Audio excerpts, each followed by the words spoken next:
Calon sinyalnya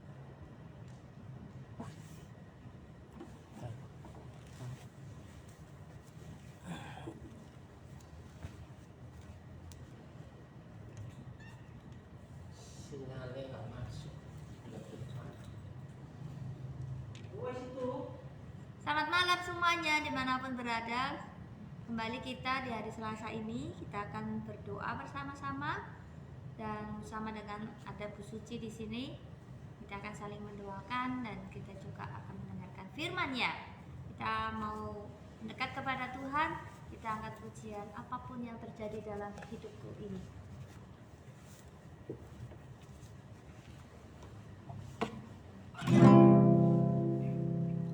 Apapun yang terjadi dalam hidupku ini, tak pernah meragukan kasih-Mu Tuhan.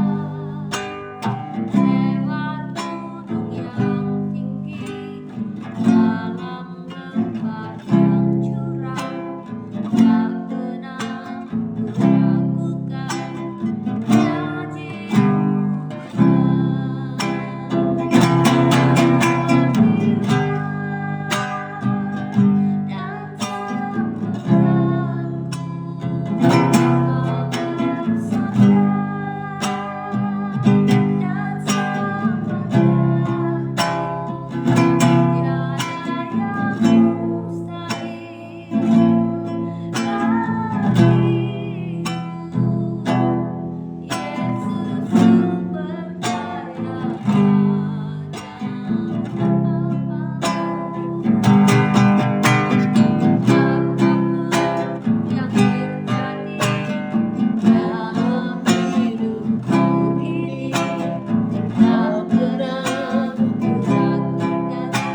bangsa ini dengan keselamatan yang kekal yang daripada Tuhan.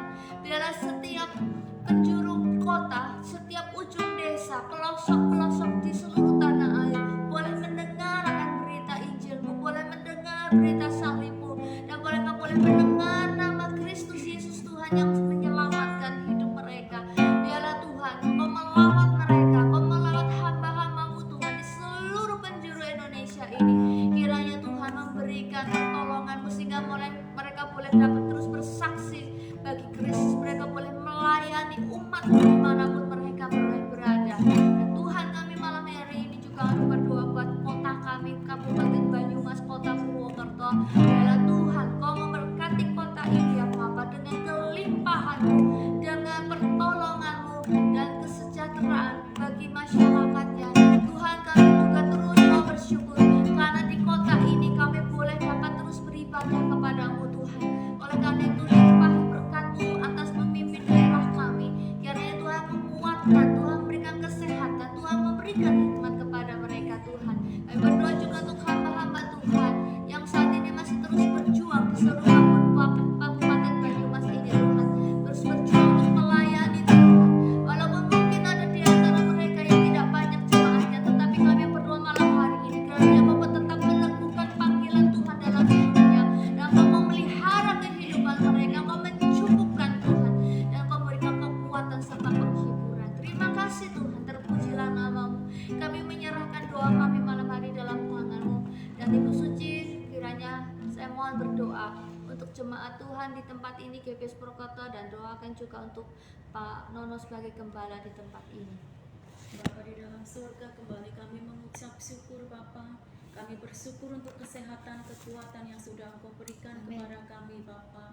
Terlebih kami bersyukur Bapa untuk segala kebaikan-kebaikan yang telah Kau limpahkan dalam hidup Amin. kami Bapa. Bapa, saat ini kami berdoa Bapa untuk setiap jemaat-jemaat di GBIS ini Bapa.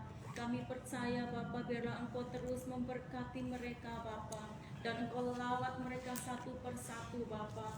Kami percaya Bapa, biarlah Engkau mengubahkan setiap hati yang keras menjadi hati yang lembut Bapa.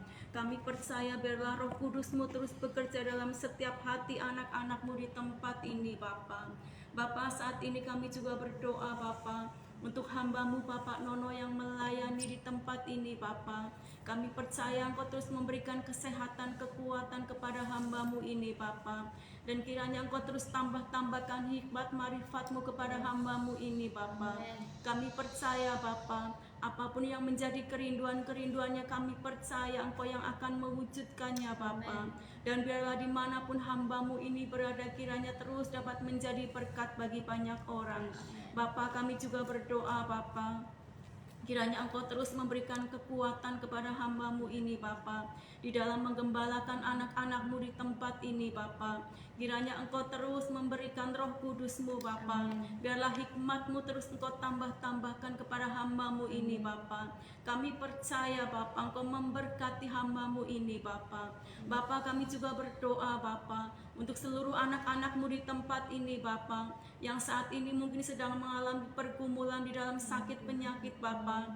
Kami percaya Bapa, kuasa Roh Kudus-Mu menjamah mereka Bapa. Engkau menyembuhkan mereka Bapa. Bilur-bilur-Mu sudah menyembuhkan segala sakit penyakit mereka Bapa. Kesembuhan terjadi atas mereka Bapa. Kami percaya Bapa, yang sedang mengalami masalah pergumulan dalam rumah tangga mereka Bapa, kami percaya Engkau akan membuka pintu-pintu bagi mereka Bapa, sehingga mereka dapat mengalami kemenangan di dalam Engkau Bapa. Kami percaya Bapa, jika pintu yang satu tertutup, maka Engkau akan membukakan pintu-pintu yang lain Bapa. Biarlah Engkau memberkati setiap anak-anak-Mu di tempat ini Bapa, dengan berkat-berkat yang baru dan mujizat-mujizat yang tidak lazim terus Engkau nyatakan kepada anak-anak-Mu yang tetap setia dan percaya kepada Engkau Bapa. Kami juga berdoa Bapa, jika anak-anak-Mu di tempat ini Bapa yang sedang mengalami letih lesu, kiranya Engkau terus memberikan sukacita, Engkau memberikan semangat yang baru Engkau memberikan kekuatan yang baru dalam hidup mereka Bapa. Kami percaya Bapa, Engkau memberkati setiap anak-anak-Mu di tempat ini Bapa. Bapa, kami juga berdoa Bapa untuk anak-anak-Mu yang lama tidak kelihatan Bapa. Kami percaya Bapa, Engkau akan menarik mereka kembali untuk beribadah lagi ke tempat ini Bapa. Bersama-sama kami untuk memuji Engkau, memuliakan Engkau Bapa. Kami percaya Bapa, kuasa-Mu Engkau nyatakan di tempat ini Bapa. Engkau melawat setiap anak-anak-Mu di tempat ini Bapa. Terima kasih Bapa. Kiranya Engkau terus memberikan kekuatan kepada kami Bapa, untuk tetap setia dan percaya kepada Engkau Bapa, untuk tetap berharap kepada Engkau Bapa. Karena kami percaya pengharapan-Mu selalu mendatangkan kepastian dalam hidup kami Bapa. Engkau adalah Allah sumber pertolongan dalam hidup kami Bapa. Engkau Allah satu-satunya yang kami andalkan di dalam hidup kami Bapa. Engkau Allah yang kami percayai Bapa. Terima kasih Bapa, kami percaya Bapa, setiap pergumulan kami pada malam hari ini Engkau Allah yang selalu mendengarkan kami. Amen. Dan kami percaya Engkau akan menjawab setiap pergumulan kami pada malam hari ini Bapa. Karena kami mintanya di dalam satu nama, Tuhan Yesus Kristus. Haleluya. Serahkan pada hamba-Nya.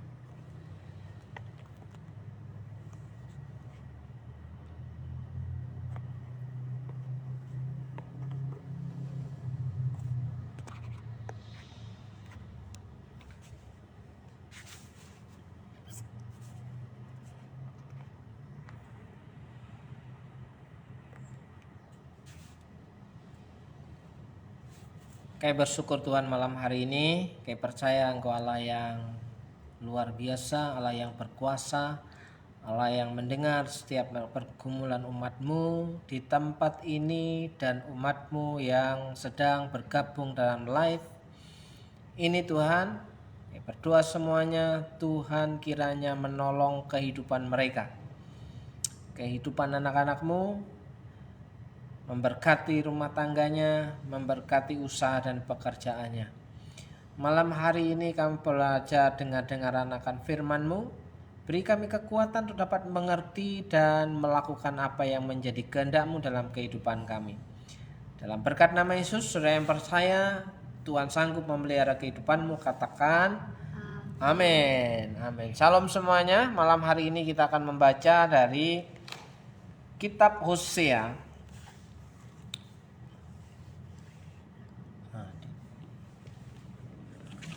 Hosea pasal yang kelima.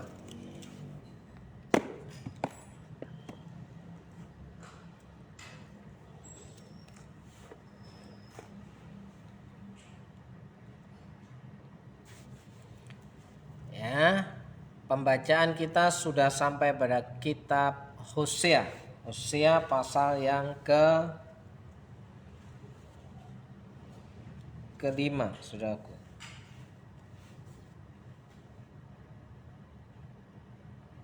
Tadi buka tutup. Hah? Apa sebelah tutup toko? Pintu kita.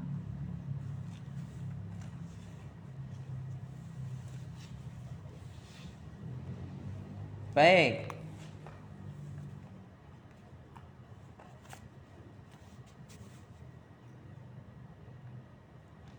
Pasal 5. Hosea pasal yang kelima, ancaman terhadap Israel serta pemimpin-pemimpinnya. Dengarlah ini, hai para imam, perhatikanlah, hai kaum Israel, dan pasanglah telinga, hai keluarga raja, sebab mengenai kamulah penghukuman itu. Karena kamu telah menjadi perangkap bagi Mispa dan jaring yang dikembangkan di atas gunung Tabor, dan lubang yang dikeruk di lembah Sitim, maka aku ini akan menghajar mereka sekalian, dan Israel teriaklah tersembunyi bagiku. Tidaklah tersembunyi bagiku, sebab engkau telah berzinah, hai Efraim, dan Israel telah menajiskan diri. Perbuatan-perbuatan mereka tidak mengizinkan mereka berbalik kepada Allah mereka, sebab roh persinahan ada di antara mereka, dan mereka tidak mengenal Tuhan. kecongkakan Israel menjadi saksi terhadap dirinya sendiri, Efraim akan tergelincir jatuh oleh kesalahannya sendiri, dan bersama-sama mereka juga Yehuda. Dengan korban kambing domba dan lembu sapinya, mereka akan pergi untuk mencari Tuhan, tetapi tidak akan menjumpai Dia. Ia telah menarik diri dari mereka. Mereka telah berkhianat kepada Tuhan, sebab mereka telah memperanakan anak-anak yang tidak sah. Sekarang pembinasa akan memakan habis mereka dan ladang mereka. Tiuplah sangkakala di Gibea dan nafiri di Rama, berteriaklah di Bet Awen, gemetalah hai Benyamin, Efraim akan menjadi tandus pada hari penghukuman mengenai suku-suku Israel. Aku memberitahu apa yang pasti. Para pemuka Yehuda adalah seperti orang-orang yang menggeser patas. Ke atas mereka akan kucurahkan gemasku seperti air. Efraim tertindas diremukan oleh hukuman, sebab ia berkeras untuk berjalan mengikuti kesia-siaan. Sebab itu aku ini akan seperti ngengat bagi Efraim dan seperti pelatung bagi kaum Yehuda. Ketika Efraim melihat penyakitnya dan Yehuda melihat bisulnya, maka pergilah Efraim ke Asyur dan mengutus orang kepada Raja Agung, tetapi ia pun tidak dapat menyembuhkan kamu dan tidak dapat melenyapkan bisul itu daripadamu. Sebab aku ini seperti singa bagi Efraim dan seperti singa muda bagi kaum Yehuda. Aku ini akan menerkam lalu pergi. Aku akan membawa lari dan tidak ada yang melepaskan. Ya. Aku akan pergi pulang ke tempatku sampai mereka mengaku bersalah dan mencari wajahku. Dalam kesesakannya mereka akan merindukan aku. Kita selesaikan sampai pasal 6. Mari kita akan berbalik kepada Tuhan, sebab Dialah yang telah menerkam dan yang akan menyembuhkan kita, yang telah memukul dan yang akan membalut kita. Ia akan menghidupkan kita sesudah 2 hari. Pada hari yang ketiga Ia akan membangkitkan kita, dan kita akan hidup di hadapannya. Marilah kita mengenal dan berusaha sungguh-sungguh mengenal Tuhan. Ia pasti muncul seperti fajar, ia akan datang kepada kita seperti hujan pada akhir musim yang mengairi bumi. Apakah yang akan kulakukan kepadamu, hai Efraim? Apakah yang akan kulakukan kepadamu, hai Yehuda? Kasih setiamu seperti kabut pagi dan seperti embun yang hilang pagi-pagi benar. Sebab itu aku telah meremukkan mereka dengan perantaraan nabi-nabi. Aku rela membunuh mereka dengan perkataan mulutku, dan hukumku keluar seperti terang. Sebab aku menyukai kasih setia dan bukan korban sembelihan, dan menyukai pengenalan akan Allah lebih daripada korban-korban bakaran. Efraim tidak mau bertobat, tetapi mereka itu telah melangkahi perjanjian di Adam. Di sana mereka telah berkhianat terhadap aku. Gilead adalah kota para penjahat, penuh dengan jejak darah. Seperti gerombolan menghadang, demikianlah persekutuan para imam. Mereka membunuh di jalan ke Sikem. Sungguh mereka melakukan perbuatan mesum. Di antara kaum Israel telah kulihat hal-hal yang mengerikan. Di sana ada Efraim bersundal dan Israel telah menajiskan diri. Ya, saudaraku yang dikasih Tuhan,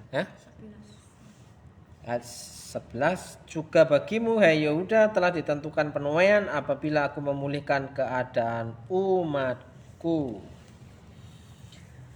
Ya, sampai di situ Hosea pasal yang kelima dan yang keenam, saudaraku. Pelajaran apa yang kita mau ambil malam hari ini? Jika kita sudah membaca kitab Hosea, saudaraku, pasal 5 dan pasal yang ke-6, ya, kita mendapati bahwa Israel serta pemimpin-pemimpinnya pada masa itu dikatakan pemimpin yang apa Mbak dikatakan?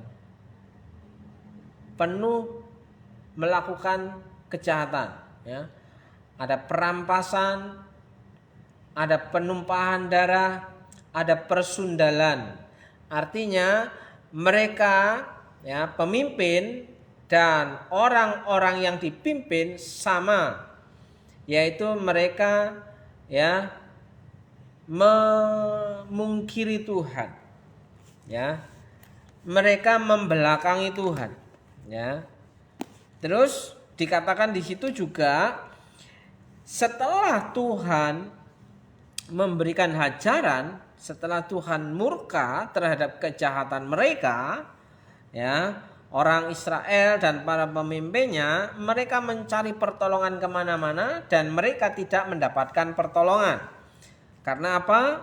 Pertobatan mereka dikatakan di situ pura-pura, ya. Pertobatan yang pura-pura, ya. Pertobatan yang pura-pura itu di mulut berkata menyesal, tapi ketika bertingkah laku dalam kehidupan sehari-hari tetap sama, tidak berubah sama sekali. Ya, aku menyesal, menangis, ya kan? Ketika datang ke rumah Tuhan, mereka menangis sesenggukan, tapi hidupnya nggak pernah berubah. Itu namanya pertobatan yang pura-pura. Abal-abal, ya kan? Di situ dikatakan, aku akan pergi pulang ke tempatku sampai mereka mengaku bersalah. Jadi mengaku bersalah itu penting, Pak. Ya, bukan menganggap bahwa hidupnya terlalu baik, tidak ada masalah, tidak pernah berbuat salah, sehingga nama baik tetap di atas, ya, karena tidak berbuat apa-apa. Makanya tidak pernah mengaku salah karena menganggap dirinya baik. Itu namanya pertobatan yang pura-pura. Pertobatan itu pernah melakukan kesalahan, bahkan dikatakan kesalahan yang fatal, kesalahan yang besar, tapi berani memberikan pengakuan bahwa saya orang yang paling bersalah, saya orang yang paling berdosa. Itu yang bakal diterima oleh Tuhan. Bukan saya tidak melakukan kesalahan. Jadi apakah salahku dan apa dosaku? Hingga ku begini. Ya. Jadi banyak orang bertanya apakah salah dan dosaku. Gak sadar, tidak mau melihat. Karena apa? Tidak bisa membedakan mana yang benar dan mana yang salah. Sehingga selalu bertanya terhadap dirinya dan terhadap orang lain, apakah salah dan dosaku? Ya kan? Makanya di sini perlu belajar hati nurani kita hidup, ya, yang memungkinkan kita bisa menyadari bahwa kita itu salah dan dosa. Itu hati nurani hidup. Kalau hati nurani sudah tumpul, hati nurani yang mati itu tidak akan pernah memahami dan mengerti arti kesalahan dan arti dosa. Semua dianggap wajar dan normal, ya kan? Tidak datang ibadah wajar dan normal karena hati nuraninya itu tumpul atau bahkan dikatakan mati, saudaraku yang dikasih Tuhan. Jadi pertobatan yang pura-pura di pihak orang Israel itu tidak diperkenan oleh Allah, ya, tidak disukai. Nah, bahkan ada slogan dari salah seorang mantan presiden kita Republik Indonesia, aku tidak suka. Pernah dengar? Saya tidak suka itu. Karena ada yang lebih cepat, lebih baik. Ya. Saya tidak suka. Nah, saudaraku yang dikasih Tuhan, ancaman terhadap Israel serta pemimpin-pemimpinnya. Pemimpin-pemimpinnya itu para imam-imam. Nah, didengarlah ini hai para imam, perhatikanlah hai kaum Israel. Jadi di sini jangan disalahkan imamnya saja. Itu kan untuk para imam. Imam itu kan kelompok-kelompok pendeta, kelompok-kelompok gembala. Padahal di sini bukan hanya imam, ya. Ancaman terhadap Israel serta pemimpin-pemimpin berarti include antara pemimpin dan yang dipimpin itu sama. Ya. Jadi dengarlah ini hai para imam, perhatikanlah hai kaum Israel. Berarti imamnya juga kena, jemaatnya juga kena. Ya kan? Nah, terus pasanglah telingamu. Nah, pasanglah telinga. Ya, rajanya kena, hai keluarga raja. Sebab mengenai kamulah penghukuman itu, karena kamu telah menjadi perangkap bagi Mispa dan jaring yang dikembangkan di atas gunung Tabor dan lubang yang dikeruk di lembah Sitim, maka aku ini akan menghajar mereka sekalian. Menghajar mereka sekalian, berarti mereka itu semuanya. Tidak imamnya, tidak rajanya, tidak hanya rakyatnya, tapi semuanya, bukan hanya jamaahnya, imamnya, atau rajanya saja, tapi semuanya akan dihajar oleh Tuhan karena mereka telah menjadi orang-orang jahat. Karena tidaklah tersembunyi bagiku, tidak ada yang tersembunyi bagi Tuhan. Nah, kenapa kalau soal berkat banyak orang Kristen itu berkata tidak ada yang mustahil bagi Tuhan? Ya kan? Mukjizat masih ada. Ya. Tapi kenapa ketika berbuat dosa tidak berani berkata bahwa tidak ada yang tersembunyi bagi Tuhan? Seolah-olah punya ilmu yang lebih tinggi daripada Tuhan sehingga dapat menyembunyikan kesalahannya dan dosanya. Tapi giliran mengklaim soal berkat tidak ada yang mustahil. Ya. Mengklaim soal berkat berkata selalu ada mukjizat. Ya kan? Nah, padahal di situ dikatakan sebab engkau telah berzina. Dosa yang sering diangkat ya di mana ya? Kalau penyembahan berhala itu jelas bahwa yang diagungkan, disembah, disanjung itu buatan tangan mereka.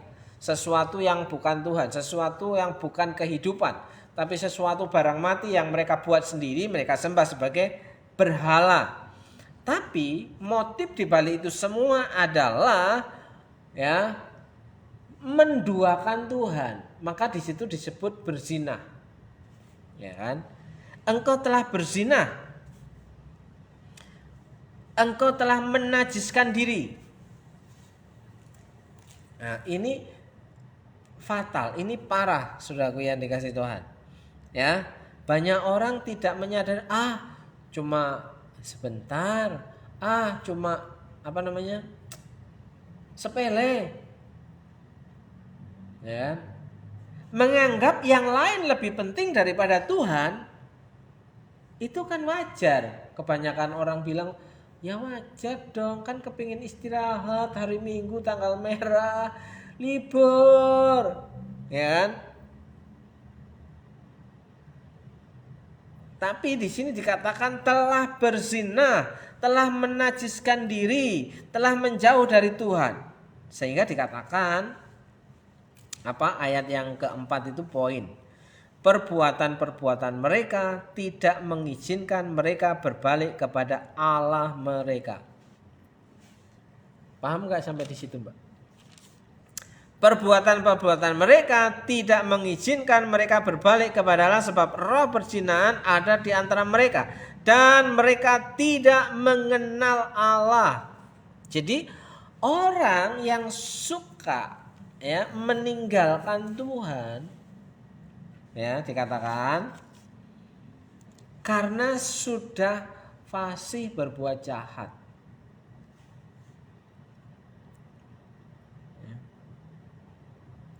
Karena sudah terbiasa berbohong. Karena sudah terbiasa memfitnah. Karena sudah terbiasa memperkatakan hal yang tidak benar. Karena terbiasa nyinyir. Makanya di situ dikatakan perbuatan-perbuatan mereka tidak mengizinkan mereka berbalik kepada Allah. Jadi orang yang sudah terbiasa berbohong, berlaku tidak jujur, ya, mereka menganggap remeh ibadah, meninggalkan Tuhan. Ya dia pikir, kan aku di rumah juga berdoa, ya kan? Suka-suka mereka lah ya. Suka-suka mereka. Itu yang memungkinkan mereka tidak bisa berbalik kepada Allah. Sebab roh perzinahan ada.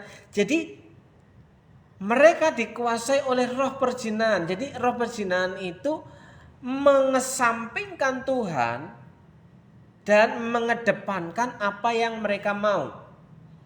Aku mau ini kok, gitu. Itu roh perzinahan. Jadi jangan menganggap bahwa dosa perzinahan itu karena ya mendekati pasangan orang lain ya. Kalau yang laki-laki mendekati istri orang, ya kalau yang istri orang mendekati suami orang, bukan hanya sekedar itu. Itu kalau nggak ketahuan ya aman-aman. Ya. Tapi di sini lebih ya dalam dari itu bahwa jika menganggap yang lain itu lebih penting, lebih berharga daripada ibadah,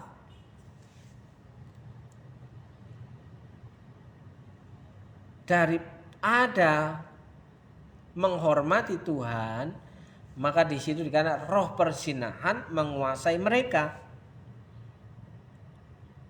Ya, perhatikan baik-baik di situ. Dan mereka tidak mengenal Allah, walaupun mereka datang ke tempat ibadah. Mereka tidak mengenal Allah karena Allah tidak menjadi prioritas dalam kehidupannya, tidak menjadi yang nomor satu dalam kehidupannya.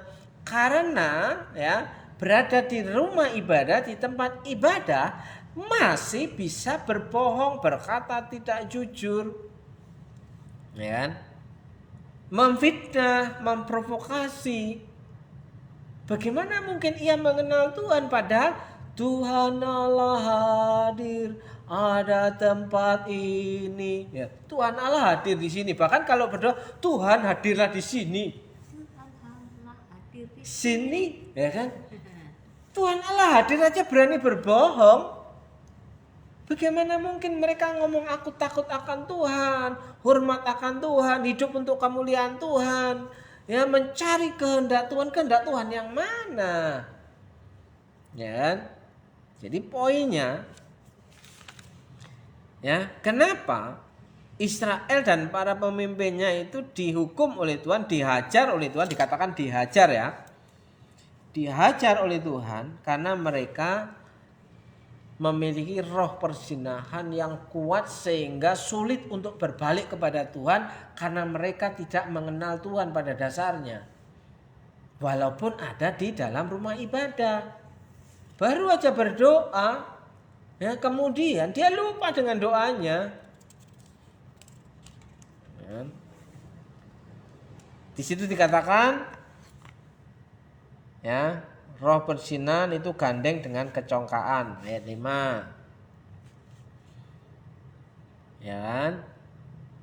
Ayat 6, korban-korbannya itu bukan sebagai ketulusan kepada Tuhan, tapi sebagai pencitraan.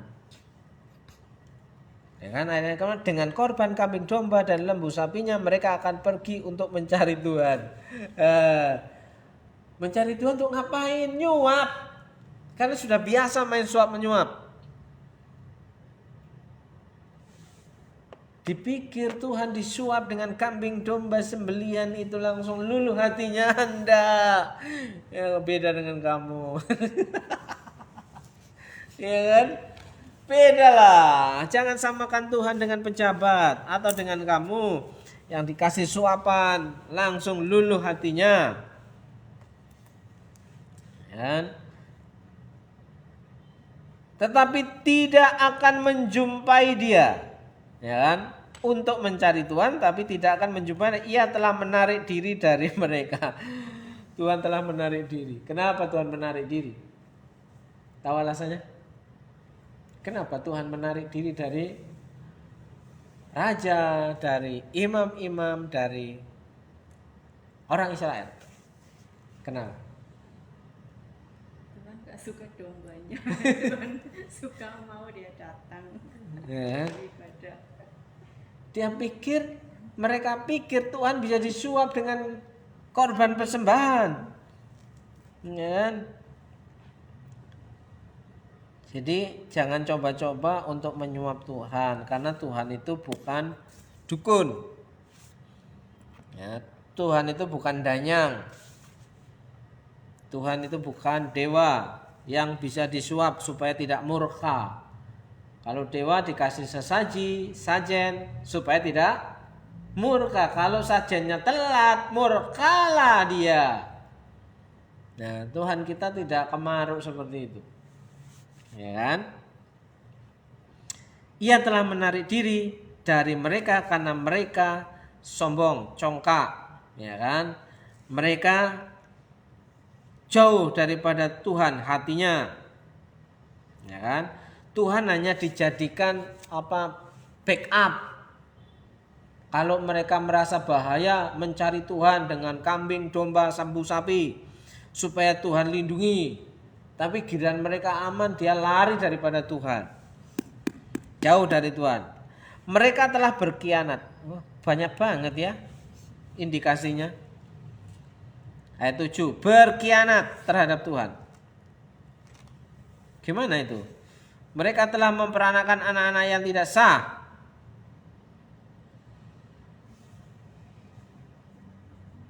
Artinya mereka mengambil pasangan dari orang-orang bangsa sebelah. Nah, sampai di situ Tuhan murka. Ya, karena pertobatan orang Israel, para imam dan raja hanya dikatakan pura-pura bertobat.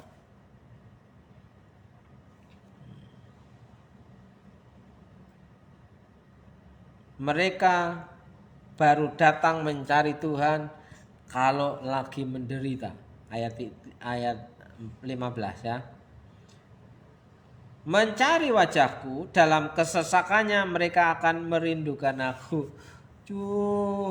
Cobalah enak ditolong sama Tuhan waktu itu.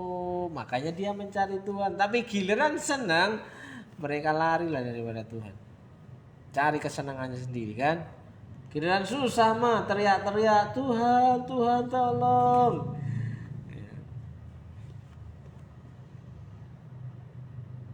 Jadi hidup bersama Tuhan itu jangan pura-pura, jujur-jujur saja.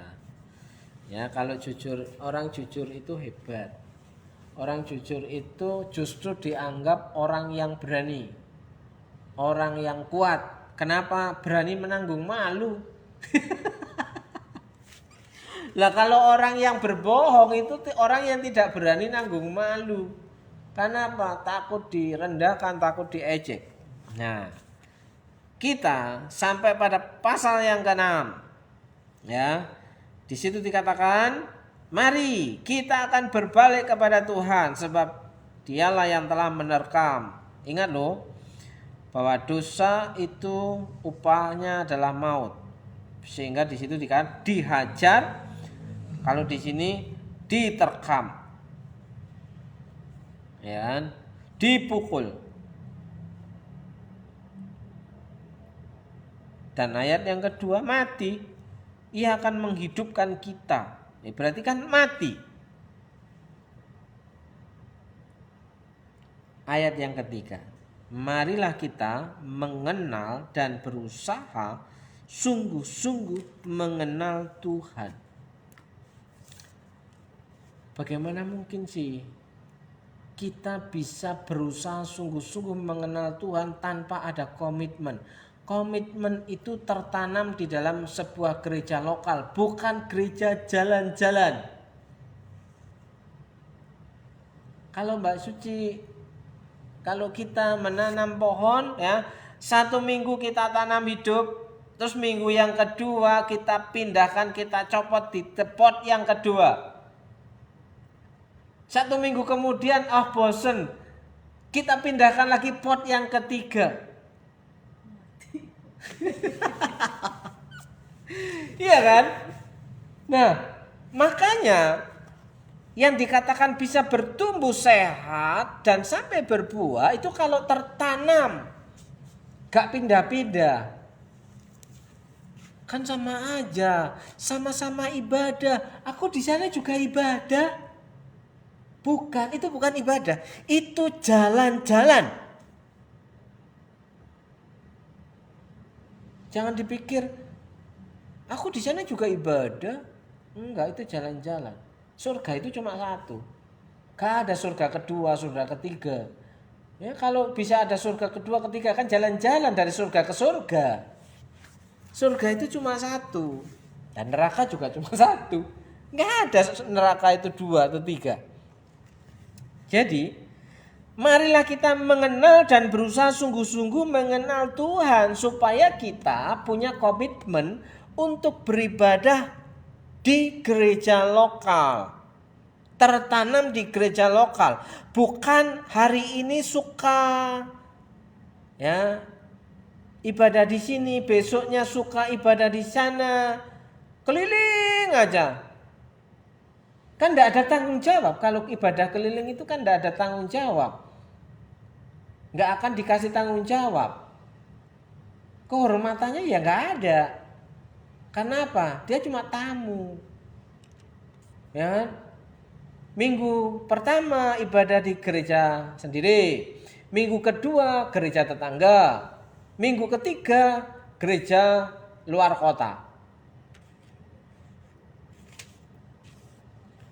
Saking banyaknya gereja menganggap bahwa pindah-pindah ibadah, jalan-jalan ibadah itu sama saja. Cobalah kalau kamu punya anak saudara, ya, hari Senin tidur di rumah, hari Selasa tidur di tempat paman, hari Rabu tidur di tempat tante, hari Kamis tidur di rumah teman, hari Jumat tidur di jalan, ya kan? Hari Sabtu tidur. Kira-kira kalau saudara sebagai orang tua, apa yang saudara pikirkan? Anakmu tidur di rumah hanya seminggu sekali. Gimana?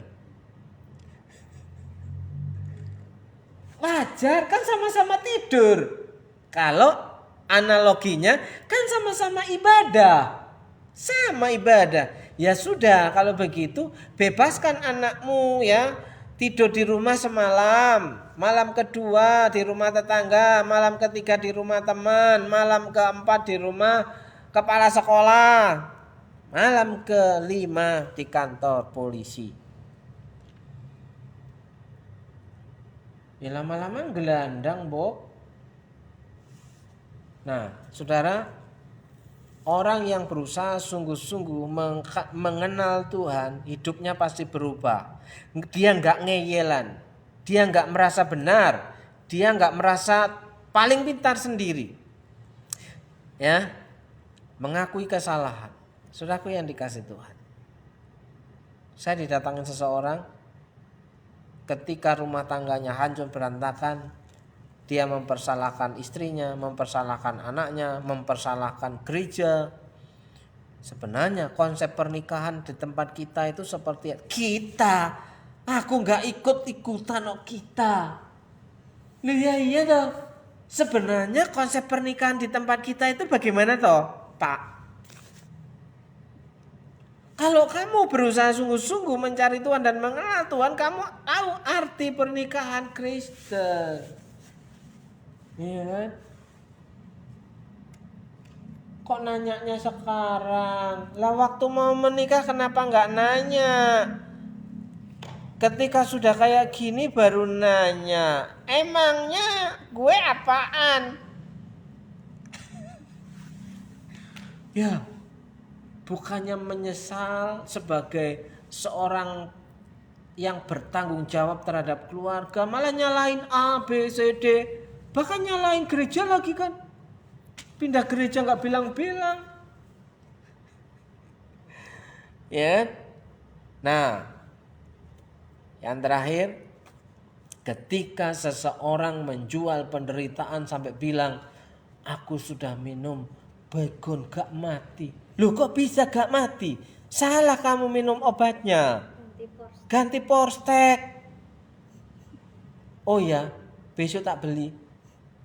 Lah wong datangin saya mau minta uang, mau beli Porstek. Gimana ceritanya?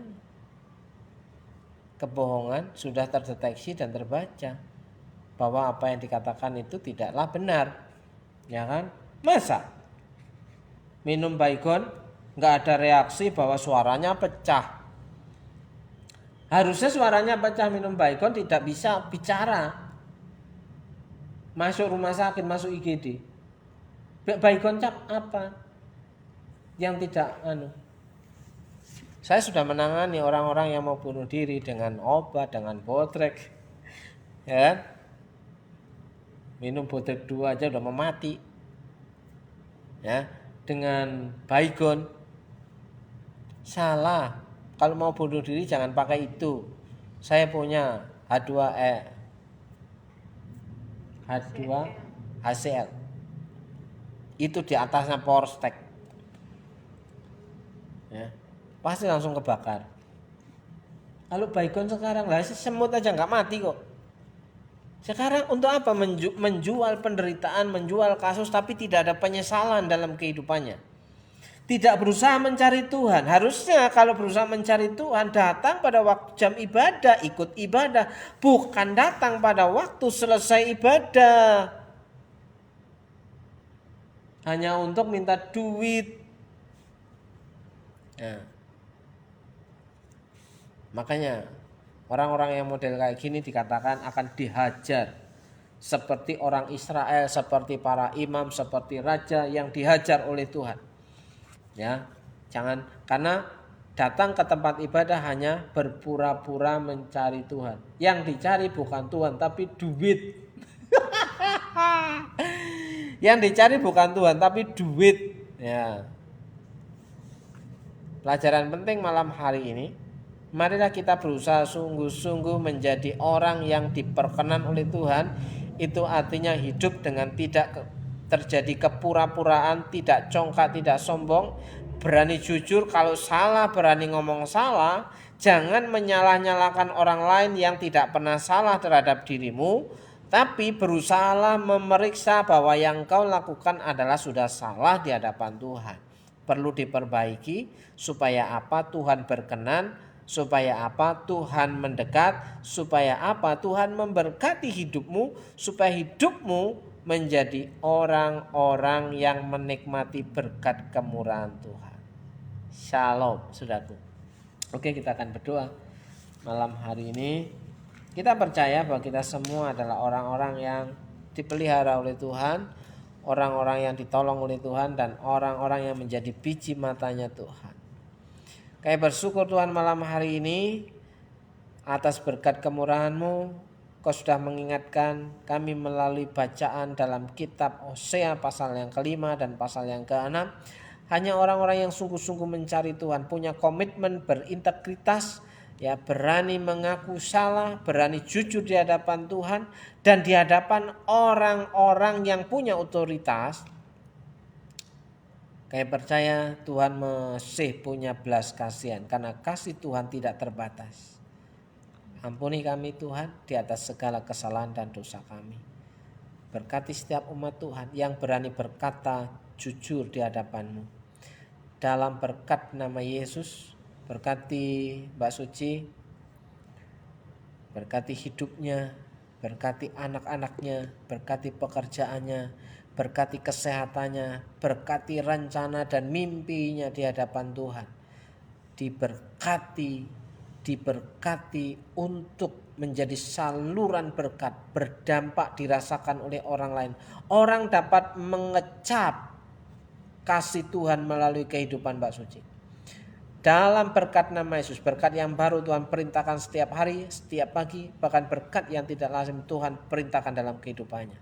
Berdoa untuk Pak Victor, kiranya Tuhan jamah berikan kesehatan, pemulihan dan keluarganya. Tuhan jamah, Tuhan sembuhkan di dalam berkat nama Tuhan Yesus. Jadikan normal, pulihkan Berikan kekuatan dalam berkat nama Yesus. Kami minta belas kasihan-Mu turun, kuasa darah-Mu melingkupi Pak Victor sehingga Pak Victor menikmati tubuh yang sehat. Dalam berkat nama Yesus, berkati rumah tangganya. Berdoa untuk jemaat Tuhan dimanapun berada, saudara yang membuka hati, membuka mata, membuka telinga, membuka pikiran dan menerima kebenaran ini, bahwa orang-orang yang mencari Tuhan dengan sungguh-sungguh hidupnya punya komitmen dan integritas. Berkati saudara hamba-hambamu yang sudah bergabung ini. Dalam berkat nama Yesus, saudara percaya Tuhan sanggup memelihara kehidupanmu hari ini bahkan hari besok. Katakan amin. Amin. Shalom saudaraku yang dikasihi Tuhan. Jumpa lagi di lain waktu dan kesempatan yang sama. Tuhan Yesus memberkati saudara. Shalom.